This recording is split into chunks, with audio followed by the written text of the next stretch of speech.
Beautiful Sicha, Sicha number 1, Vayelech, Chelek Yudalid, talks about Hakhel, the mitzvah of Hakhel, gather.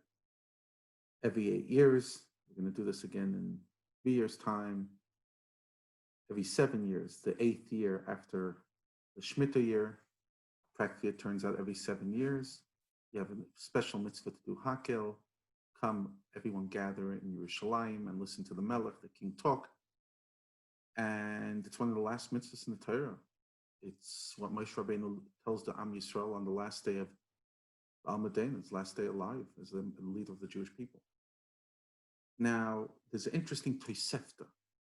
It's a Sicha and Tosefta. The Tosefta, which is one of the, basically when the Mishnah was authored, there were certain things that did not make it into the original Mishnayos by Rabbi Yehuda Nasi, and there were things called, the other teachings were put into Brises, and then there were teachings put into Tosefta, which means addition. And although they don't have the status of Mishnah, they have a higher status of Gemara, and Toseftas are often quoted. And it says the following: Oiseh hayom, that day of Hakhel, Kohanim omdim b'gedolim u'pratzos. The Kohanim would stand by all the gates and all the openings, and chatzot shel zav b'yadayim, golden trumpets in their hands, taking they would make a tekiah, a tzuah and a tekiah, and that would gather all the Yidden to the Beis Hamikdash. Kol kohen she'ein b'yadei chatzotzos, every kohen that doesn't have a chatzotzah in his hand, a trumpet in his hand, then people would say, doima zeh she'ein kohen. It seems that he's not a kohen. Says the Rebbe, it's a Sicha that goes in many, many levels. In other words, it unpacks one layer, then another layer, then another layer. The Rebbe says, the Kohanim's job is to serve in the Beis Hamikdash. It's something that we spoke about in the Sichas, in the Chalakim, Chelek Yud Beis, when we spoke about the Avodas HaKohanim. To serve in the Beis Hamikdash, like the Rambam says, they were separated to do karbanos. So what's the connection to Kohanim to Hakhel? So much so that if a person is not blowing a trumpet, daima, it seems that he's not a Kohen. So the Rebbe goes into unpacking one of the mitzvahs that are connected to the Kohanim, and that is the mitzvah of Ketores. In the final parsha in the Torah, in Parsha Zeh Sabracha, it says, Yasimu Ketores be'apecha v'cholil al mizbechecha. They will put Ketores in your nostril. Now, the fact that it points out Ketores, last parsha about Shevet Levi, understood that something's very connected, very special, is connected between Ketores and Kohanim. And that is the theme of their Avodah. Now, the Sifri, which is another medrash written in the same era, on the pasuk says, "Yasimu Ketores zukteres." What is Ketores? Specifically, the Ketores that would go into the Holy of Holies, which was only once a year on Yom Kippur. In other words, every day there was always Ketores. Mizbeach Hazav, the golden Mizbeach had Ketores every single morning, etc. Every afternoon. But this one's referring to the Ketores of Yom Kippur. And the Kohen Gadol was the one that did it alone. Nevertheless, even though the Kohen Gadol did it on his own, it represented for all of the Kohanim what the Kahuna is. It was done by the holiest of the Kohanim, the most important one. And he was mitzi, the Rebbe says, he was mitzi everybody their technical obligation, just like a melech can be mitzi everybody's obligation of things that have to do with a melech through the fact that the melech does it. What's the difference between Ketores of the whole year and Yom Kippur, that the Sifri has to say that's dafka this? A unique halacha that the Rambam tells you, if in the Ketores of Yom Kippur, if you did not put in Mala Asham, it's a certain spice, a certain actual vegetation, something that grows from the ground, Yechayev Misa. But the Ketores, the whole year, you don't have to. I mean, you have to, but you're not Chayev Misa. And the Rebbe says that makes it a little sweeter. What the Sifri says, Yasim Ketores be'apecha. The nostril must be about Yom Kippur. Why? Because it goes up to the nose. In other words, there was something about the Mala Oshin that brought it up to Hashem, that like it had the smell just went beyond, much higher, and therefore it was a necessity and chayiv mis if you don't get it. Why? Why? What's wrong if you don't have Ma'ala Hashem? So the Rebbe says, it's a very unusual Sicha compared to the Chalakim we're learning till now. The Chalakim Yuti Yadalid. It's not the, at least in my opinion, it's not the usual style. The Rebbe quotes a Meir Nevuchim. What is the Meir Nevuchim saying? Interesting, in the unedited Sicha of the Rebbe, what it means when the Rebbe originally said it, which was Shabbos Parshas Bereishis, if I remember correct, Simchas Torah, sorry, which was actually Shabbos Bereishis. In the end of this Sicha, it references to Simchas Torah, but actually it was a Shabbos Bereishis. Simchas Torah was a Friday, so the final Farbrengen of Simchas Torah was done the next day on Shabbos Bereishis. And this Sicha was said then, and I believe the Rebbe said, as he quoted, when he quoted the Moreh Nevuchim, he says that the Rabbeim used to learn it. I just want to find, that the Tzemach Tzedek used to learn with the Rebbe Marash between their other shiurim. They used to learn Moreh Nevuchim. But the Tzemach Tzedek is the upgevashin. He washed it through, he filtered it through Pnimiyas HaTorah. That's what the Rebbe said about Moreh Nevuchim. So the Rambam says that the reason for the mitzvah of Ketores is to make a better smell in the Beis HaMikdash.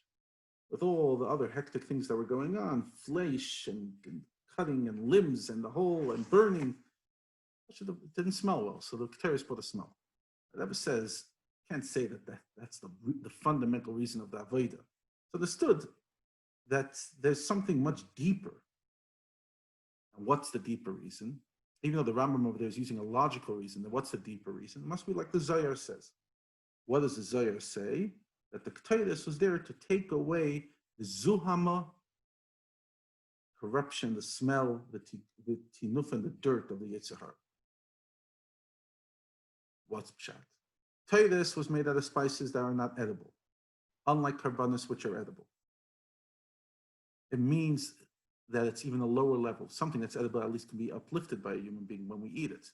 Ketores is like made of things that you can't even eat. And then there was chelbana within the Ketores, which pushed out a bad smell, which symbolizes the people who are on the lowest level, but they also have to be part of the Reich Nichoach L'Hashem. So what the Ketores do, it Pasha went to the lowest of the low and elevated it. Now, if you say that Ketores' job was to take away the dirt of Lo Mazeh, of the Yetzer Hara, then why do you have to do Ketores on Yom Kippur? On Yom Kippur, the Satan has no power. Interesting question. You ever heard the question? Why do you do Ketores on Yom Kippur if Ketores is there to take away the Yetzer Hara? There's no Yetzer Hara. Like it says in many places, that Rebbe references to the Gemara Yuma, Vayikra Rabbi, etc. There's no permission to cause any problems for the Yetzer Hara on this day. So what's Ketores on Yom Kippur? So you must say there's something else. So Rebbe's basis on the L'Kutei Torah. L'Kutei Torah, Parshas Teitzei, etc. Sukkishman, it says that the avodah of Teshuva of Yom Kippur and the avodah of Teshuva of the whole year are two levels of Teshuva. There's Teshuva Me'ava and Teshuva Me'ira. The whole year it's Teshuva Me'ira. And through that, Zdoinos, things that you did intentionally, can become Shkagos, can become things that, like Averos that you did unintentional. But Shuvas Yom Kippur is Teshuva Me'ava, that Zdoinos, that what you did intentionally can turn into a mitzvah, to Zachias, to a merit. And the Rebbe says, even more than that, the Teshuva that you do on Yom Kippur is such a high level of Teshuva from the depth of your heart, Pnimiyas Halev, beyond logic, it comes from the Yechida. So this is Teshuva that comes from Ava, but not Stam Ava, not regular Ava, B'chol Meidecha, the highest level. And that's why the impact of the two Teshuvas are according to the level of Teshuva. When you do Teshuva of Yira, you're not so much batel. Interesting, because this goes usually, the others in Chassidus, it explains, Ava is Yesh Mishayev, you're still an identity, and Yira, you're not an identity. But here the Rebbe goes Punkt Farket, just the opposite. When you do Teshuva from Yira, you're not batel. Why? Because you're just doing it because you're scared of the other thing. And not necessarily did you reach a level where you actually want to do anything. You're just terrified. No, don't punish me. So therefore, it's done in a negative. And because it's not done with the whole passion, it only is done as nasaloi kishgagos.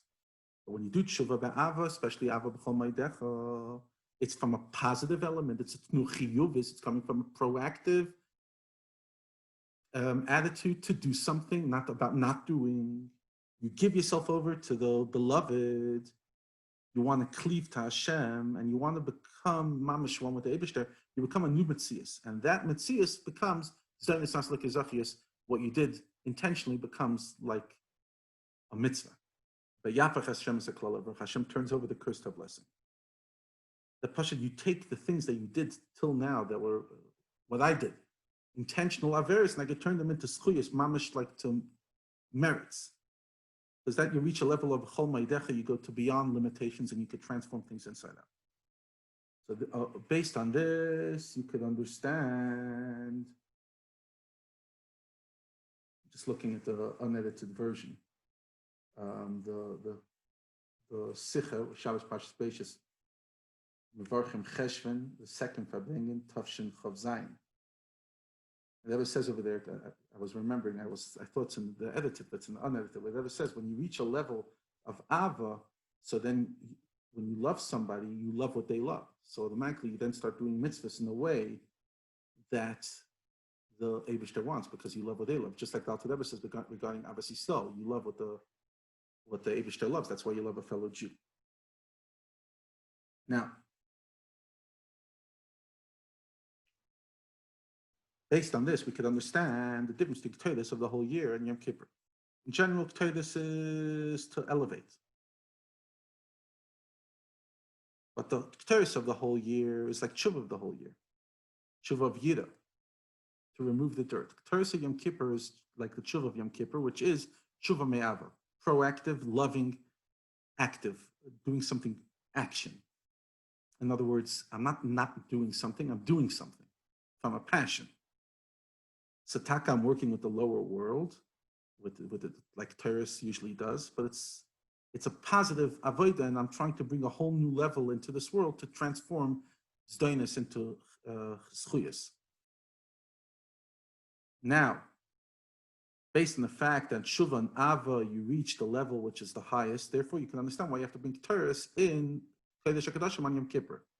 Because what is in the Kodesh HaKadoshim? Only the Aron. And Aron, Makam Aron and Minamida was infinite. It didn't take any space. It was Pashad Nimna Nimnois, the famous Nekuda that the Aron did not take any space. In other words, the highest level of beyond limitations. Because you want to bring on Yom Kippur a whole new level of limitations. Taka the Satan has no power, but it's not about the Satan. It's about transforming anything that was done wrong throughout the whole year in a way that it turns into Zachiyos because you're reaching the level of Atzmos. And that's why you need to have Maila Ashan on Yom Kippur specifically. Why? Because Yom Kippur is about going to Ha'ilam Didavak Bala. So you need the Maila Ashan, which means Aliyah. It has to be B'matal Maila. You have to go and elevate this world and transform this world from the bottom up. The rest of the year, you're only here to negate darkness. You're not necessarily here to elevate and transform. It's not ma'akiv. It's if you don't have Maila Ashan, it's not the end of the world. How much Maila Ashan do you have to have? Even a drop on Yom Kippur. Kol shalu, a drop. Why? Because nothing to do with limitations. The second you have to have a certain amount, that's a limit. Just have to nekuda. Nekuda of Maila Ashan you have to have. So, based on what we said at the pasuk Yisum Kedabah Pecha is talking about kahuna. And it's talking about transforming the world from the bottom up. And it's specifically on Yom Kippur, and you bring a whole new Metzias into this world. We could understand why the Kohanim's job is to do Hakhel. Understand, like we've gotten like a million different nekudas. We went from kahuna about Hakhel to Ketores on Yom Kippur, to Teshuva of Yira, Teshuva Me'ava, etc. We just said that what's the job of the Kohanim that they do through Ketores, because Ketores is the main avodah. You see in Ketores about Pecha. Aliyah sinyonim atachtonim, to elevate this world, to bring to the highest level. So when it comes to Hakhel, when all men, women, and children are obligated to come to the Beis Hamikdash, and they come to hear Torah from the king, which is like hearing Mipi Gvuda, like hearing from the Eibishter himself. So says the Rambam, L'man Yishmu, L'man Yilmadu v'Yaros Hashem, that they should learn and know what to do for the Eibishter. So the Kohanim then, this is their job, to awaken and encourage them, because your job is to elevate this world. And here's an incredible opportunity. You have the whole Am Yisrael. And therefore you have to go, like Darim Upratzis, you have to go to all the openings. In other words, you have to go to the outsides of Yerushalayim, outside of Beis HaMikdash, blow the trumpets that everybody should come. Because it's your obligation. You want to elevate everybody. And this is the test if you're a real Kohen. If you feel that that's your job to go gather the nation, that proves Lemafreya behind that the past 7 years since the last Hakhel, you were in the right place. You were in the right headspace. But if not, it seems that the person's not a Kohen. In other words, the whole Avodah is undermined. Because what were you here to do? Aren't you here to elevate? And that's why you have to have chatzaitzis, trumpets. As the Maggid says that regarding the words chatzaitzis, that when the Torah tells in Parshas Ba'aleischi, you have to make shtei chatzaitzis, chatzoit suros. They're two halves. Why? Because the half of Am Yisrael and the half of the Eibishter. And it combines, chatzaitzis combines. So too, this idea of chatzaitzis over here is combining Gidon with the Eibishter. So therefore, that's your obligation to literally to elevate the Am Yisrael, to connect them to HaKadosh Baruch Hu. What's the lesson? We know that even the mitzvahs that were dependent on time and space, nevertheless, spiritually, in the Ruchnistic way, they're here wherever we are and forever. And the lesson is powerful. You can imagine where this is going. So the mitzvah of Hakhel is shaykh even today. As we know that about the big Kohanim mitzvah of Hakhel.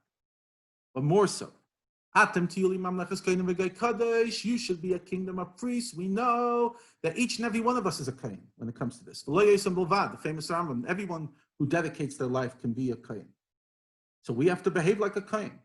We have the responsibility to stand outside and blow the chatzaitzes and gather the nation to come learn Torah and to bring them to the light of Torah, which is Chassidus.